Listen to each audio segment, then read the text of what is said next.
Hello student, और ये commerce plus के इस पेज पर आप सबका स्वागत है। सभी स्टूडेंट, सब सब्सक्राइबर को जो विजय सर की तरफ से हार्दिक शुभकामना। आपके जो भी आपके एग्जाम आने वाले हैं, आप सफल हों। जॉइंट स्टॉक कंपनी, हम इस चैनल के तहत अपने जो हमारे नाम से है उसके तहत हम सभी लोगों को, चाहे वो स्टूडेंट हो चाहे समाज के कोई भी वर्ग हो, उसको एक उस टॉपिक की बेसिक जानकारी देते हैं।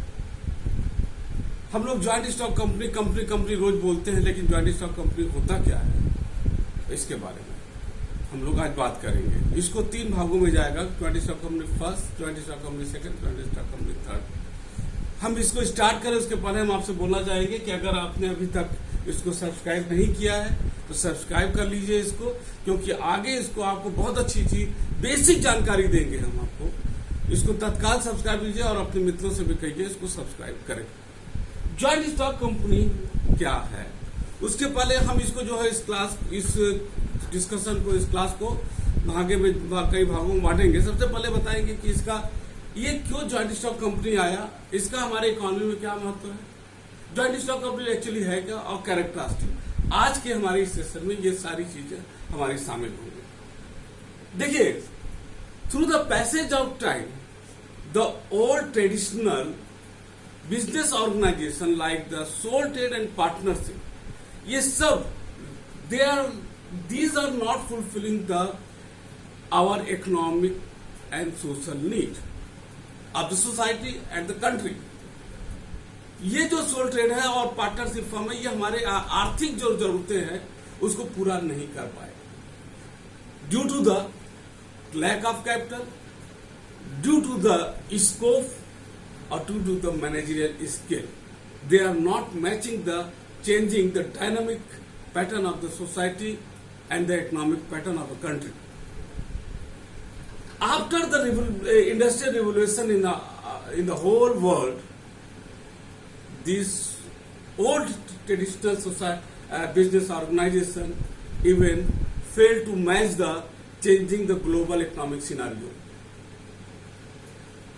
अब the question arises, how to match? उसका just answer is the emergence of the joint stock company।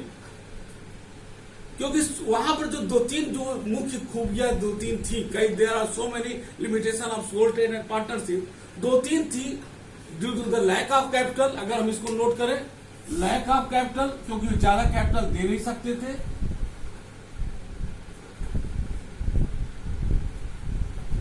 Division, lack of division of skill, lack of division of skill का मतलब जो वहां पर इसको स्पेशलाइजेशन नहीं था, जो ओनर था वही बिजनेस चलाता था। लैक ऑफ स्किल, एंड सबसे बड़ी चीज थी अनलिमिटेड लायबिलिटी।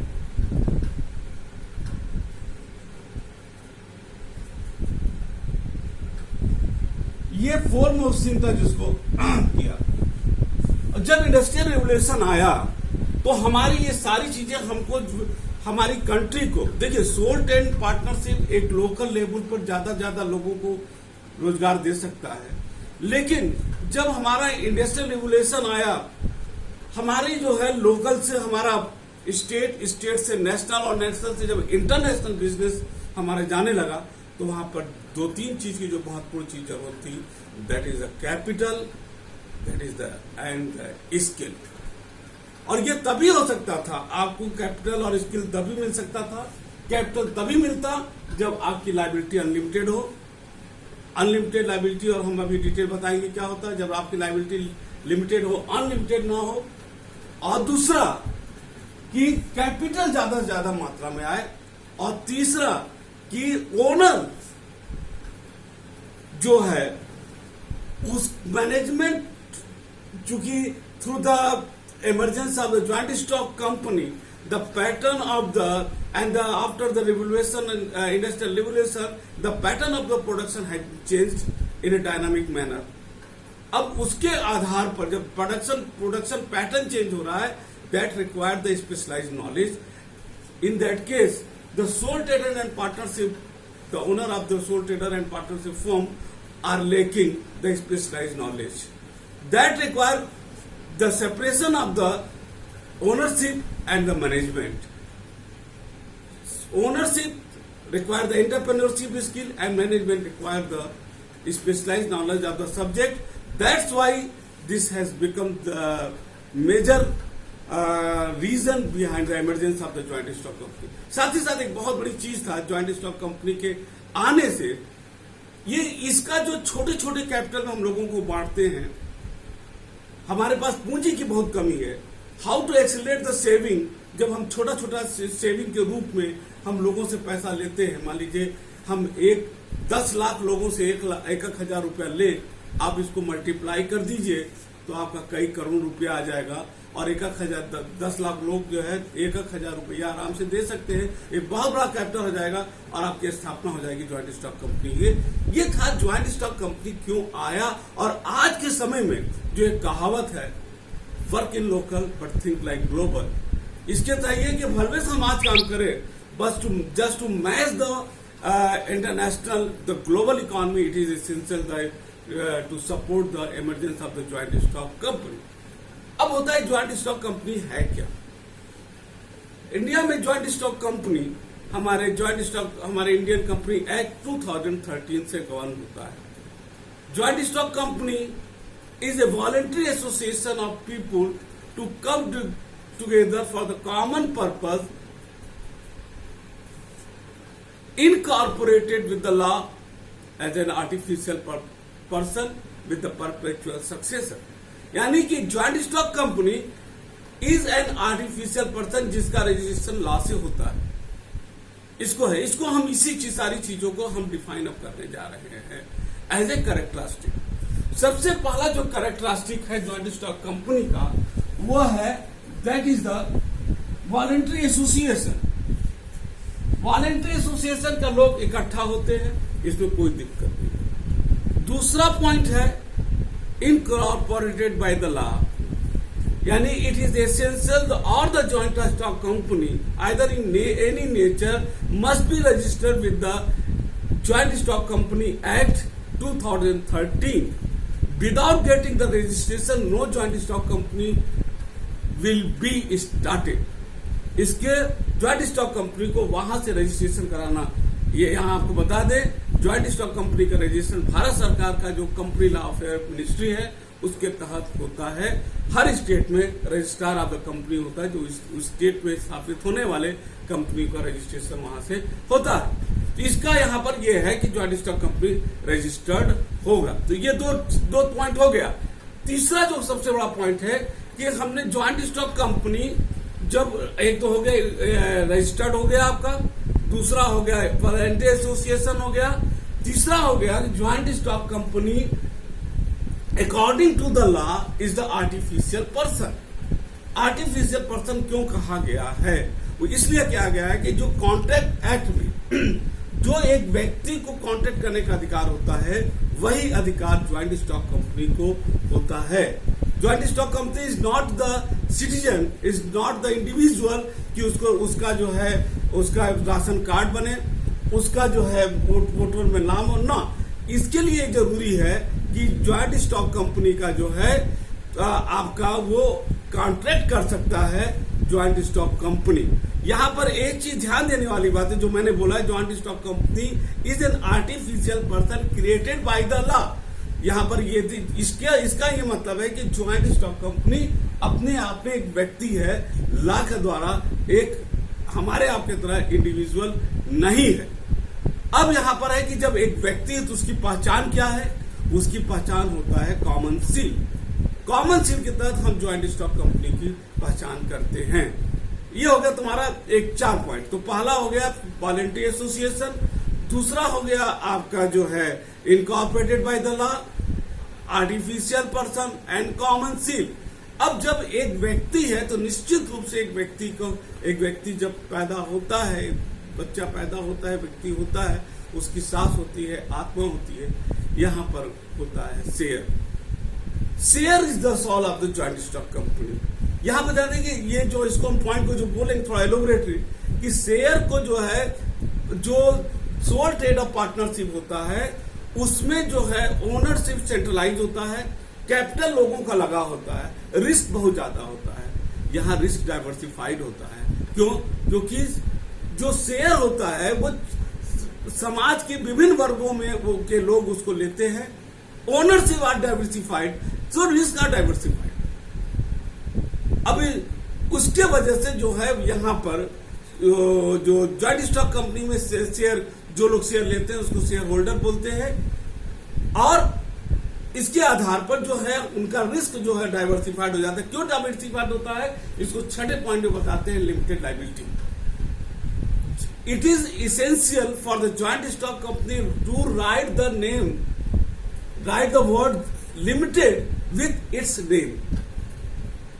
क्यों लिखा जाता है? इसके पीछे कारण है। अब आते हैं जो हमने बताया था, अनलिमिटेड लायबिलिटी और sole trade is the main cause behind the sole trade and partnership के सब जो बहुत सक्सेस का बहुत बड़ा कारण, बहुत आगे बढ़ने का कारण अनलिमिटेड लायबिलिटी था। यहां पर लिमिटेड लायबिलिटी क्यों दिया गया, इन दोनों का मतलब क्या होता है, इसको ध्यान से सुनिएगा। अनलिमिटेड लायबिलिटी और लिमिटेड लायबिलिटी, जब कोई ज्वाइंट स्टॉक, कोई भी business organisation in certain case at the time of the समझ लीजिए कि liquidation of the joint stock company, if the third party claim जो दूसरे बाहरी व्यक्तियों को देना है is not sufficient even after the liquidation of the assets and capital, तब क्या करें? माने कंपनी का या फर्म एसेट्स भी बेच दिए, सब कुछ, कैपिटल भी खाली हो गया, अभी भी देना बाकी है। दो ऑप्शन है, क्या जो उसका ओनर है उसका एसेट्स बेच दे, एसेट्स का मतलब उसका पर्सनल, अगर कंपनी या बिजनेस ऑर्गेनाइजेशन को अधिकार है उसका पर्सनल प्रॉपर्टी बेच करके पैसा वसूल करके थर्ड पार्टी को दिया जाए तो वो अनलिमिटेड लायबिलिटी है। लेकिन अगर उसको अधिकार नहीं है, जितना उसने पूंजी लगाया है सिर्फ उतना ही उसका पूंजी डूबेगा, उसकी पर्सनल प्रॉपर्टी से किसी भी प्रकार का लेना देना नहीं हो सकता, कोई अधिकार नहीं है, उसको कहते हैं लिमिटेड लायबिलिटी। ये सबसे बड़ा कारण जो है सोल ट्रेड एंड पार्टनरशिप का है कि वो सक्सेस नहीं हो पाता है। अब क्योंकि आप कोई भी हो वो नहीं चाहेगा कि बिजनेस फेल हो, उसका घर द्वार बिक जाए, लेकिन ज्वाइंट स्टॉक कंपनी में लिमिटेड लायबिलिटी लगाया जाता है कि कोई भी व्यक्ति फ्री ऑफ माइंड आए और पैसा लगाए विदाउट एनी हेजिटेशन, कि उसका अगर पैसा डूबता, मान लीजिए हमने 10,000 रुपया लगाया है, 10,000 रुपया डूबता है तो 10,000 रुपया डूबेगा, हमारा घर द्वार नहीं जाएगा। That is the limited liability. That's why यहां पर इसलिए इसको रखा गया है कि ज्यादा से ज्यादा लोग पैसा लगाएं और ज्वाइंट स्टॉक कंपनी में आगे आए। नेक्स्ट जो कैरेक्टरिस्टिक है, परपेचुअल सक्सेशन। यहां पर ध्यान देना कि share is the soul of the company. Company itself a person, shareholder is not the, share is the उसका शेयर उसका वो होता है, शेयर होल्डर नहीं होता है। If in certain case all the share holder even died, shareholder क्या कहते हैं, मरता है, इंसॉल्वेंट हो जाता है, कुछ भी होता है, that will not affect the existence of the joint stock company because joint stock company is itself an artificial person. Share is the soul, shareholder में चेंज। अगले क्लास में आपको बताएंगे कि कैसे शेयर होल्डर चेंज होते हैं और कैसे क्या होता है। तो परपेचुअल सक्सेशन में the existence of the share holder will not affect the existence of the joint stock company because share जो है उसका मेन सोल होता है in the joint stock company. Transferability of the share is available, कोई भी व्यक्ति अपना share बेच सकता है और दूसरा उसका वहां पर शेयर वही रहेगा, शेयर होल्डर का नाम चेंज हो जाएगा। ठीक है, यहां पर जो एक चीज बता दे एसेट्स के संबंध में, all the assets of the joint stock company are belong to the joint stock company, not to the share holder. यहां पर एक चीज फिर से बोले, shareholder are the owner of the joint stock because they purchase the share to form the joint stock company, and in this case shareholder are the owner of the joint stock company. किस level तक? जितना उन्होंने पैसा लगाया है share में, उस level तक वो ओनर होते हैं। But they are owner of the joint stock company, they are not the owner of the property of the joint stock company because joint stock company the property of the joint stock company belong to the joint stock company as an artificial person. इसीलिए all the decision of the joint stock company जो है वो लिया जाता है at the platform of the annual general meeting, where all the share holder collectively gather and take या make the decision about the joint stock company. Individually share holder को कोई अधिकार नहीं होता है ज्वाइंट स्टॉक कंपनी के संदर्भ में भाग लेने का। यहाँ को मैनेजमेंट से संबंधित बात बता दें, जैसे हमारी गवर्नमेंट चलती है उससे ज्वाइंट स्टॉक कंपनी भी चलती है, कि शेयर होल्डर जो इक्विटी शेयर होल्डर होते हैं वो ज्वाइंट स्टॉक कंपनी में एनुअल जनरल मीटिंग में भाग लेते हैं, और उसमें जो इक्विटी शेयर होल्डर से ही डायरेक्टरशिप चुना जाता है, और उस डायरेक्टर से ही मैनेजिंग डायरेक्टर और पूरा बोर्ड ऑफ डायरेक्टर होता है, जो यहाँ सेंट्रलाइज मैनेजमेंट करते हैं, जो शेयर होल्डर अपने में से चुनते हैं। टॉप टेबल यहाँ पर होता है। अब अगर joint stock company artificial person मैंने बोला, तो share is the soul of the joint stock company's respiration system, the mind and face is the board of director, managing director is the mind और face is the board of director, and other managements हमारे हाथ पैर सब होते हैं, वो management का काम करते हैं। हमारे ख्याल से ये आपको संक्षेप में बहुत से पॉइंट होते हैं बेसिक, लेकिन मैंने बेसिक बहुत पॉइंट बताया है। There are so many points. Basic point मैंने बताया कि ज्वाइंट स्टॉक कंपनी वास्तव में होता क्या है। तो फिर से joint stock company is an artificial person created by law, all the profit all the assets belong to the joint stock company, और उस प्रॉफिट से ज्वाइंट स्टॉक कंपनी अपना जो शेयर होल्डर को वो हिस्सा देता है जिसको हम लोग डिविडेंड कहते हैं। हमारे ख्याल से सब कुछ समझ में आ गया होगा। नेक्स्ट ज्वाइंट स्टॉक कंपनी 2 और ज्वाइंट स्टॉक कंपनी 3 में kinds of joint stock company and other जो है और इन्फॉर्मेशन ज्वाइंट स्टॉक कंपनी है उसको हमको देंगे। हमको ये उम्मीद है कि आपको ये जो है joint stock company basic point आज समझ में आ गया होगा। और फिर से रिपीट करते हैं कि अगर आपने सब्सक्राइब नहीं किया है फिर से सब्सक्राइब कीजिए, और बहुत ढेर सारी शुभकामनाओं के साथ आपके आने वाले कंपटीशन के लिए, आने वाले एग्जाम के लिए हमारी शुभकामना। पढ़ते रहिए, आगे बढ़ते रहिए, अपने परिवार और देश का नाम रोशन करिए। Thank you. विजय सर की तरफ से धन्यवाद।